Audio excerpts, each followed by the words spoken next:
Hi friends, എല്ലാവർക്കും virtual ഗുരുകുലത്തിലേക്ക് സ്വാഗതം. ഇന്ന് ഞാൻ വളരെ എളുപ്പത്തിൽ 5 മിനിറ്റിനുള്ളിൽ തന്നെ ഉണ്ടാക്കിയെടുക്കാൻ പറ്റുന്ന ഒരു ചീരപ്പച്ചടിയുടെ റെസിപ്പി ആയിട്ടാണ് വന്നിരിക്കുന്നത്. സദ്യയുടെ കൂടെയൊക്കെ കഴിക്കാൻ നല്ല ടേസ്റ്റുള്ള ഒരു പച്ചടിയാണിത്. അപ്പോൾ ഇതെങ്ങനെ ഉണ്ടാക്കാമെന്ന് നോക്കാം. അതിനു മുമ്പ് ഞങ്ങളുടെ ചാനൽ ഇഷ്ടപ്പെടുവാണെങ്കിൽ ഒന്ന് സബ്സ്ക്രൈബ് ചെയ്തേക്കണേ. സബ്സ്ക്രൈബ് ചെയ്ത് തൊട്ടടുത്ത് കാണുന്ന കുഞ്ഞു ബെല്ലൈക്കൺ കൂടി ക്ലിക്ക് ചെയ്ത് ഓൾ എന്ന് സെലക്ട് ചെയ്ത് വെക്കുക. അതിനോടൊപ്പം നിങ്ങളെ വിലയേറിയ അഭിപ്രായങ്ങളും നിർദ്ദേശങ്ങളും കമന്റ് ബോക്സിൽ രേഖപ്പെടുത്താനും മറക്കല്ലേ. അപ്പോൾ നമുക്ക് ഇതിനു വേണ്ട ഇൻഗ്രീഡിയൻസ് എന്തൊക്കെയാണെന്ന് നോക്കാം. ഞാനിവിടെ 1 കപ്പ് ചീര കട്ട് ചെയ്തത് എടുത്തിട്ടുണ്ട്. പിന്നെ തൈര്, തേങ്ങ ചിരകിയത്, വെളിച്ചെണ്ണ, ഉപ്പ്, വറ്റൽമുളക്, കടുക്, പച്ചമുളക്, പിന്നെ വെള്ളം. ഇനി നമുക്ക് ഇതെങ്ങനെ ഉണ്ടാക്കാമെന്ന് നോക്കാം.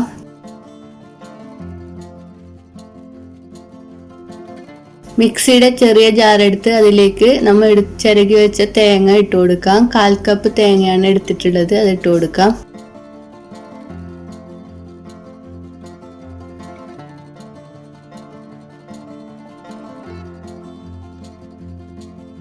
ഇനി അതിലേക്ക് നമുക്ക് 1 ടേബിൾ സ്പൂൺ കടുക് ഇട്ട് കൊടുക്കാം.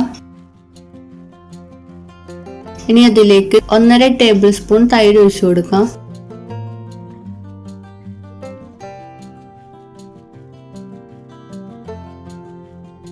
ഇനി അതിലേക്ക് അല്പം വെള്ളം ഒഴിച്ചു കൊടുക്കാം. ഒരു 2 ടീസ്പൂൺ വെള്ളം ഒഴിച്ചു കൊടുത്തിട്ടുണ്ട്. ഇനി നന്നായിട്ട് അരച്ചെടുക്കാം. അപ്പോൾ ഇതാ ഞാൻ അരച്ചെടുത്തിട്ടുണ്ട്. നമുക്കിത് മാറ്റി വെക്കാം.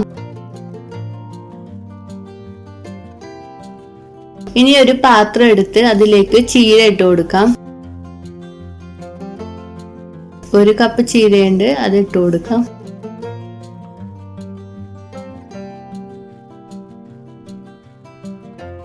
മൂന്ന് പച്ചമുളക് ചെറുതായി കട്ട് ചെയ്തത് ഇട്ട് കൊടുക്കാം. പിന്നെ അതിലേക്ക് ആവശ്യമായ ഉപ്പും കൂടി ഇട്ട് കൊടുക്കാം. ഇനി 1 ടേബിൾ സ്പൂൺ വെള്ളം കൂടി ഒഴിച്ചു കൊടുത്ത് നന്നായി വേവിച്ചെടുക്കാം.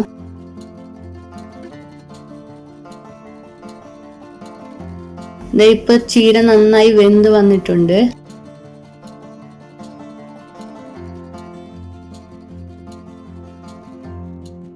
ഇനി ഫ്ലെയിം ഓഫ് ചെയ്ത് ഇതിലേക്ക് നേരത്തെ അരച്ചു വെച്ച തേങ്ങയുടെയും തൈരിന്റെയും മിക്സ് ഒഴിച്ചു കൊടുക്കാം.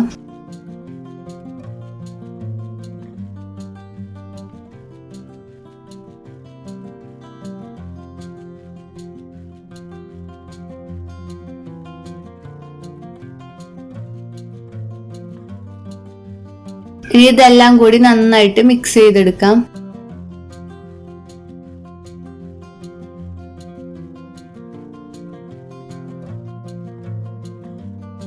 ഇനി നമുക്കിത് അടുപ്പിൽ നിന്ന് മാറ്റി വെക്കാം. ഇനി ഇതിലേക്ക് താളിച്ചൊഴിച്ചു കൊടുക്കാം. അതിനു വേണ്ടിയിട്ട് ഒരു പാത്രം വെച്ച് അതിലേക്ക് 1 ടേബിൾ സ്പൂൺ ഓയിൽ ഒഴിച്ചു കൊടുത്തു. വെളിച്ചെണ്ണയാണ് ഒഴിച്ചു കൊടുത്തത്. അതിലേക്ക് കടുക് ഇട്ട് കൊടുക്കാം. 1 ടേബിൾ സ്പൂൺ കടുക് ഇട്ടിട്ട് പൊട്ടിച്ചെടുക്കണം.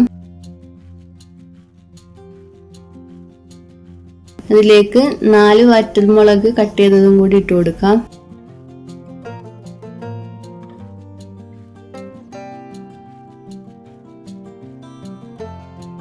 ഇനിയിപ്പോ നമുക്ക് ഇതിലേക്ക് ഒഴിച്ചു കൊടുക്കാം.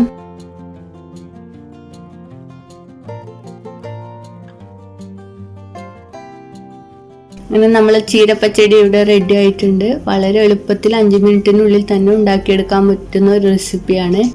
എല്ലാവരും ഒന്ന് മറക്കാതെ ചെയ്ത് നോക്കുക. നമ്മുടെ ഇവിടെ പച്ച കളർ ചീര ആയതുകൊണ്ടാണ് ഇതിന് ഇങ്ങനത്തെ ഒരു കളർ കിട്ടിയത്. പിങ്ക് കളർ ചീരയാണെങ്കിൽ നല്ല പിങ്ക് കളർ പച്ചടി നമുക്ക് ഉണ്ടാക്കിയെടുക്കാൻ പറ്റും. എല്ലാവരും ഒന്ന് ട്രൈ ചെയ്ത് നോക്കുക. Thank you for watching.